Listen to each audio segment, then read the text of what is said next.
Assalamualaikum warahmatullahi ta'ala wabarakatuh. Bismillah, alhamdulillahi rabbil alamin. Wa bihi nasta'inu ala umuri dunya waddin.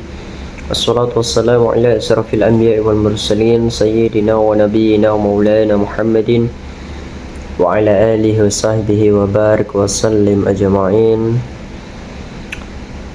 Subhanaka la ilma 'allamtana innaka antal alimul hakim.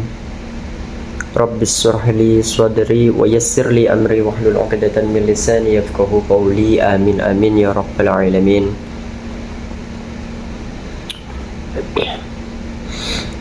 Bismillah, insyaallah kali ini kita akan melanjutkan pembahasan daripada kitab An-Nasaih Ad-Diniyah wal Wasaya Al-Imaniyah karangan daripada beliau Al-Habib Abdullah bin Alwi Al-Haddad, yang dimana pada Ramadan kali ini kita akan membahas mengenai daripada puasa Ramadan nih, yang insya Allah kali ini kita sudah sampai kepada bab bab tentang taraweh ya, yang kemarin kita membahas mengenai berbuka puasa. Nah sekarang kita membahas mengenai sholat taraweh.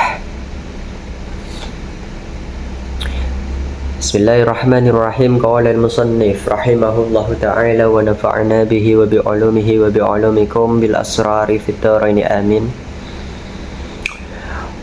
Salatu tarawih fi kulli lailatin min ramadhana sunnatun ma'thuratun. Salat tarawih di setiap malam bulan Ramadan adalah termasuk daripada sunnah yang telah diriwayatkan oleh baginda Nabi sallallahu alaihi wasallam.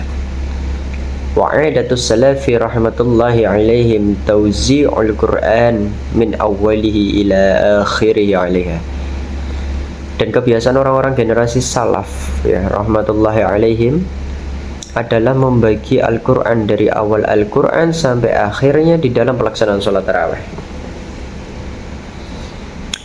Yaqra'una minhu fiha kulla lailatin ma tayassara, di mana mereka membaca dari Al-Quran di dalam sholat tarawih di setiap malam akan sesuatu ayat-ayat yang mudah untuk dibaca.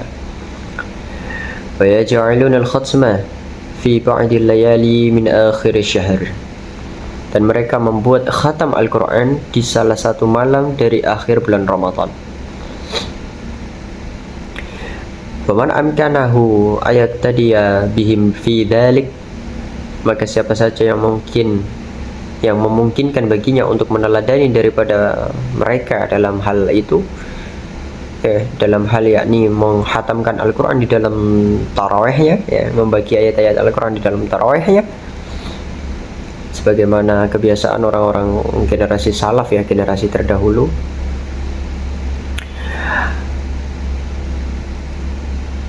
Falyushammir wa la yuqassir fa innal khaira ghanimatun, maka hendaklah ia bersiap sedia dan jangan pernah bermalas-malasan, karena sesungguhnya kebaikan itu adalah suatu keuntungan. Jadi barang siapa yang punya niatan ya, yang memungkinkan bagi dirinya untuk mengkhatamkan Al-Quran ya via jalur sholat taraweh ya, maka dia harus, ini syaratnya ada dua, dia harus bersiap, dia harus niat, dan juga jangan malas-malasan ya. Itu adalah dua syarat kalau ingin bisa mengikuti daripada kebiasaan adat generasi salaf.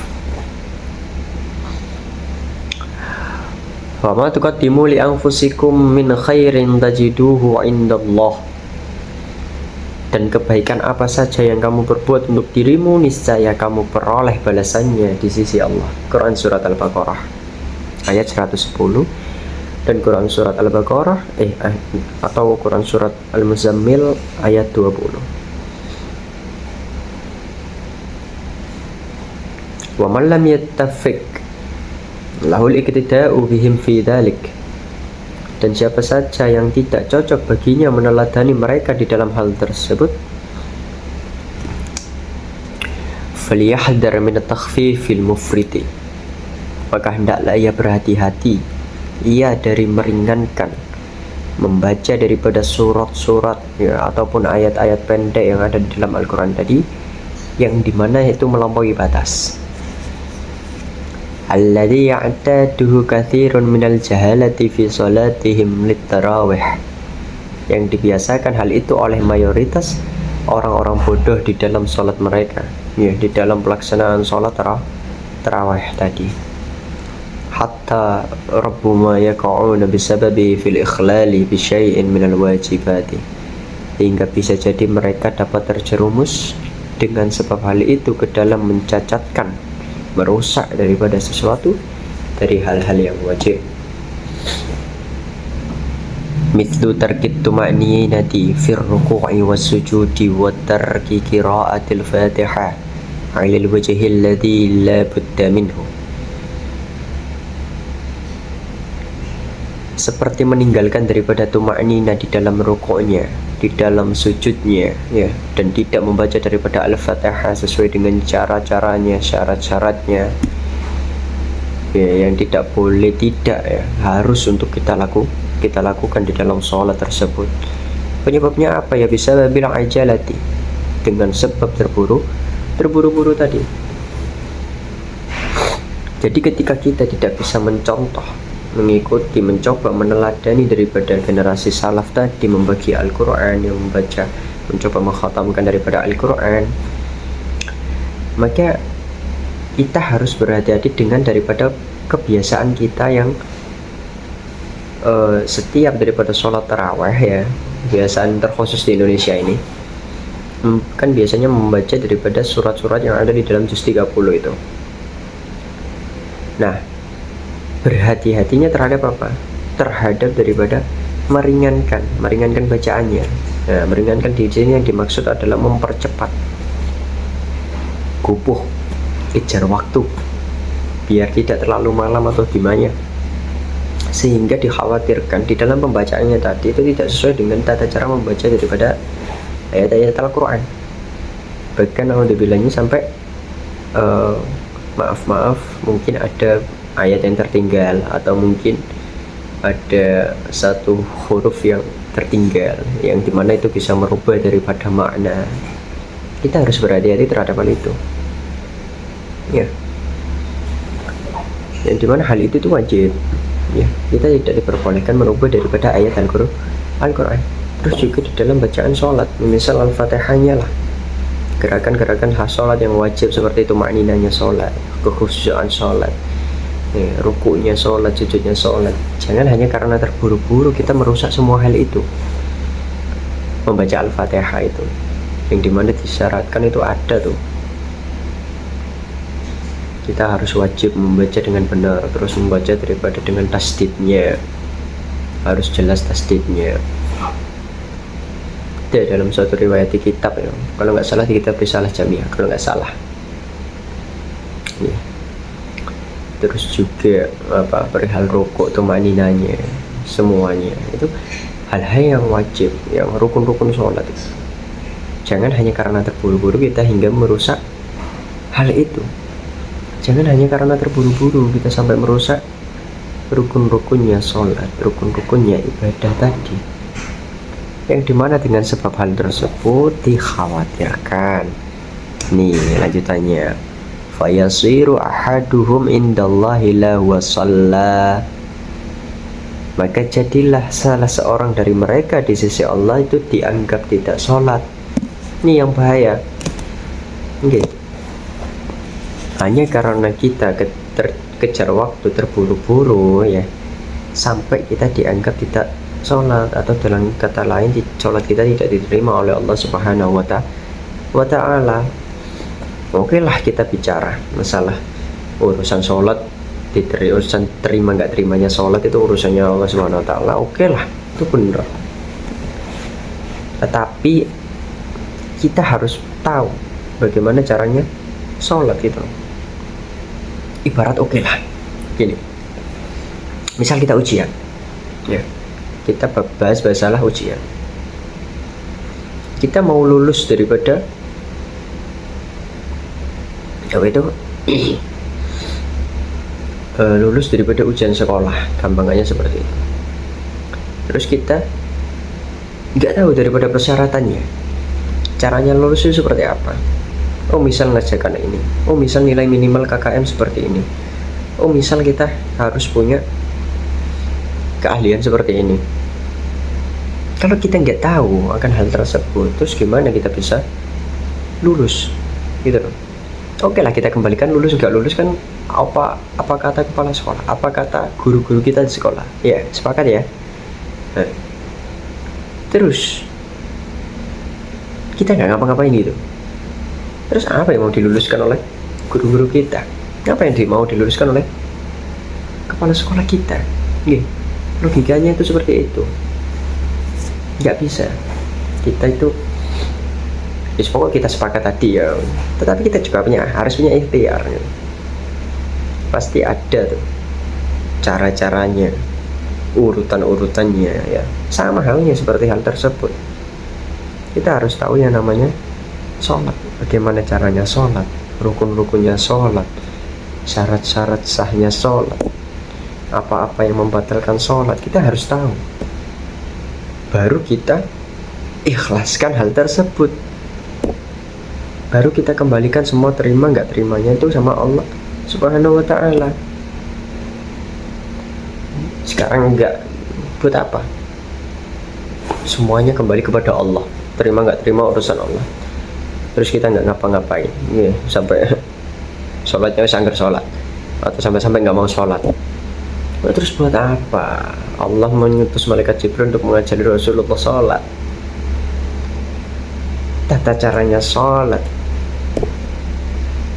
bicara masalah terima nggak terimanya kepada Allah, terima nggak terimanya di sisi Allah. Kurang apa Rasulullah mengetahui hal tersebut?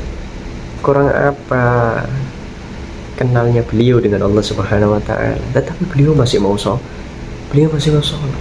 Nah itulah hikmahnya. Disitulah hikmahnya. Beruntunglah kita sebagai umat Nabi Muhammad. Kita nggak hanya sekedar melakukan sesuatu hal yang diperintahkan, tetapi Nabi kita juga melaksanakan hal tersebut. Ya itulah berkahnya daripada umat Nabi Muhammad Sallallahu Alaihi Wasallam. Ya. Jadi ayo, ya jangan hanya karena terburu-buru kita jadi sampai melupakan apa-apa yang seharusnya wajib untuk kita lakukan. Oke, naam. Fafaza bitsawab. Nah, dan ketika dia dianggap sholat, maka ia sukses di dalam meraih pahala. Wala huwa taraka fa'tarafa bitaksiri wa salima minal i'jab. Dan ia tidak pula dianggap meninggalkan tidak sholat sehingga ia mengakui kecerobohannya dan selamat dari sikap membanggakan diri. Ya.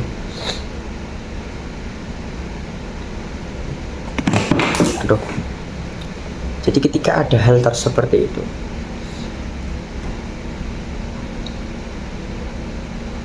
jika dia dianggap, ya yang paling kita takutkan tadi, jika dia dianggap tidak sholat oleh Allah Subhanahu wa ta'ala karena hal-hal yang meninggalkan hal-hal yang wajib karena keterburu-buruan tadi. Nah, dia tidak pula dianggap meninggalkan tidak sholat, dan ia tidak boleh dianggap meninggalkan tidak sholat tadi sehingga ia mengakui kecerobohannya dan selamat dari sikap membanggakan diri. Ya. Jangan sampai kita bangga dengan daripada iki tarawihku cepet, maca Quranku cepet, ya gak sampai setengah jam. Jangan banggakan hal tersebut. Ya, sisipkan rasa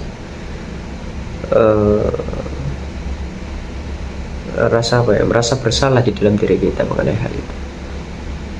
Ya, jangan bangga hanya karena hal tersebut, keterburu-buruan tersebut, karena dikhawatirkan itu tadi ada bacaan-bacaan yang rusak karena terburu-buruan kita tadi, yang dimana tidak akan,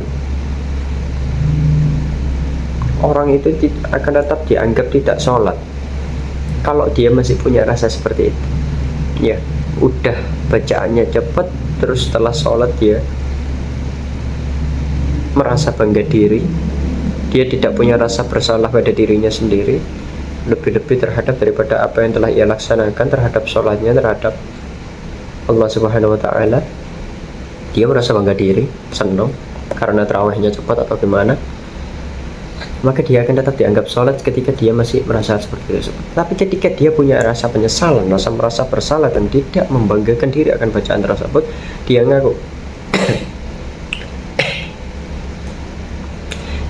kalau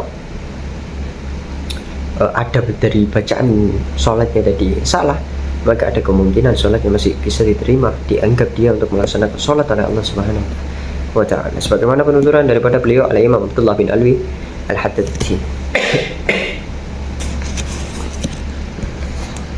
Dan ketahuilah wahadihi wa ma asbahaha min a'dami makaidi syaitani li ahli iman, dan hal ini adalah hal yang termasuk daripada siasat-siasatnya syaitan yang terbesar bagi para pemilik keimanan. Ya, apa tadi? Ya ini, merasa bangga diri, tidak punya rasa penyesalan, tidak punya rasa, itu adalah merupakan tipu daya setan, ya penyakitnya hati yang paling besar bagi orang yang memiliki daripada keimanan. Yubtilu 'alal 'amil minhum amalahu ma'a fi'alihi lil 'amal, di mana setan dapat membuat batal kepada seorang pelaku ibadah di antara mereka, ya, akan amal ibadahnya itu padahal ia telah mengerjakan amal tersebut. Fahdharu min dzalika wa tanabbahu lahu ma'asyirul ikhwan, maka berhati-hatilah kalian terhadap hal-hal, ya, terhadap tipu daya setan, dan sadarlah kalian terhadap hal tersebut wahai para saudara. Wa idza shallaitumut tarawih wa ghairaha minas shalawat, dan apabila kalian mengerjakan salat tarawih dan selainnya dari berbagai salat, fa'timmul qiyama wal qira'ata wal ruku'a was sujuda wal khushu'a wal qudur wa sa'iral arkani wal adab, maka kalian sempurnakanlah daripada pelaksanaan qiyam, ya berdirinya, membaca daripada surat al-Fatihah, lalu rukuknya, lalu sujudnya, ya khusyuknya, tumakninanya, ya hadirnya kita di dalam sholat kita, ya hadirnya hati di dalam sholat kita, dan juga rukun-rukun dan berbagai macam tata krama, adab-adab yang ada di dalam ibadah sholat tersebut.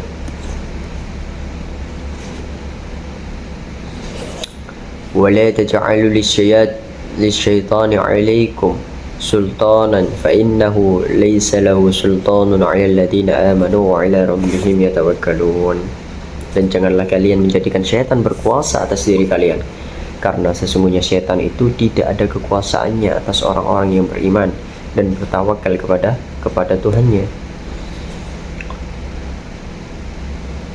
Fakunu minhum, maka jadilah kalian termasuk orang-orang tersebut, ya. Maka kita diperintahkan untuk menjadi orang-orang tersebut, ya, yang dimana jangan jadikan setan itu berkuasa. Sesungguhnya setan itu nggak punya kuasa atas orang-orang yang beriman. Orang yang iman itu ngaku lah, ya, iman itu meyakini, yakin, ya, bahwasanya Allah Tuhan kita, Nabi Muhammad utusannya Allah, Rasul kita yakin akan hal tersebut. Jadi setan itu sekarang tidak punya kuasa, dia itu sudah lemah. Nggak ada riwayat mengenai daripada setan menang ke orang-orang beriman, itu nggak ada.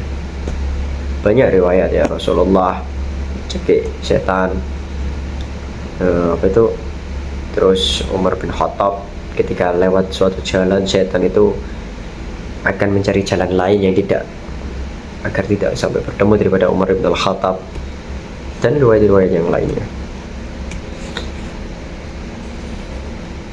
Innama sultanahu 'ala alladhina yatawallawnahu walladhina hum bihi musyrikun, sesungguhnya kekuasaan setan hanyalah atas orang-orang yang mengambilnya jadi pemimpin dan atas orang-orang yang mempersekutukan daripada Allah, mempersekutukannya dengan Allah.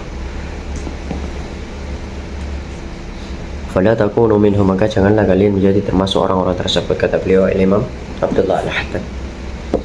Ya.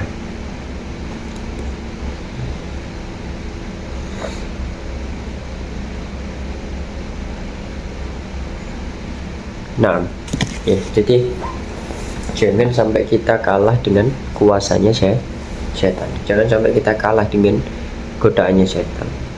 Karena telah dijelaskan tadi di dalam firman Allah Quran surat An-Nahl ayat 99 dan juga ayat 100 bahwasanya setan tak punya kuasa untuk orang-orang yang beriman. Untuk orang-orang yang aku beriman, setan itu nggak berkuasa. Ya. Dia tidak berkuasa atas diri kita, sehingga gampang.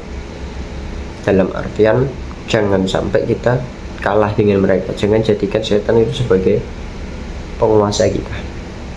Lanjutannya di Quran surat An-Nahl tadi bahwasanya setan itu hanya akan menguasai orang-orang yang menjadikan setan itu pemimpin.